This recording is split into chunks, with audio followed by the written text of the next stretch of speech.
بسم اللہ الرحمن الرحیم۔ قرض ادائیگی کی نیت کیجیے۔ نبی کریم صلی اللہ علیہ وسلم نے فرمایا، جو شخص لوگوں کا مال اس نیت سے لے کے اسے ادا کرے گا تو اللہ تعالیٰ اس کی طرف سے ادائیگی کا انتظام فرما دیتے ہیں، اور جو شخص لوگوں کا مال ضائع کرنے واپس نہ دینے کے واسطے لے تو اللہ تعالیٰ خود اس قرض واپس نہ دینے والے شخص کو ضائع کر دے گا۔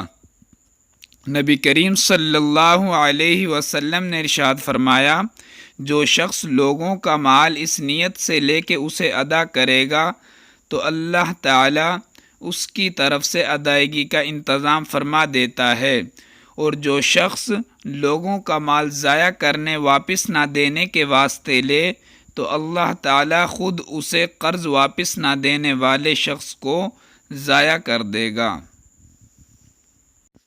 حضرت ابو ہریرہ رضی اللہ تعالی عنہ سے روایت ہے کہ رسول اللہ صلی اللہ علیہ وسلم نے فرمایا، جس نے روزانہ 100 مرتبہ کہا سبحان اللہ و بحمدی سبحان اللہ و بحمدی، اس کے گناہ معاف کر دیے جائیں گے، اگرچہ کثرت میں سمندر کے جھاگوں کے برابر ہوں۔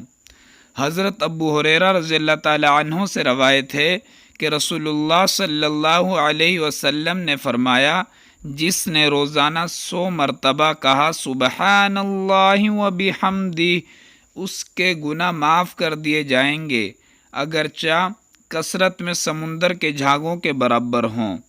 صحیح بخاری باب فضل التسبیح 6405 حدیث نمبر۔ امید کرتے ہیں کہ آپ کو ویڈیو پسند آئی ہوگی۔ مزید دینی معلومات کے لیے، مزید اسلامک ویڈیوز کے لیے چینل کو ضرور سبسکرائب کر دیں۔ ملتے ہیں اگلی ویڈیو میں، جب تک کے لیے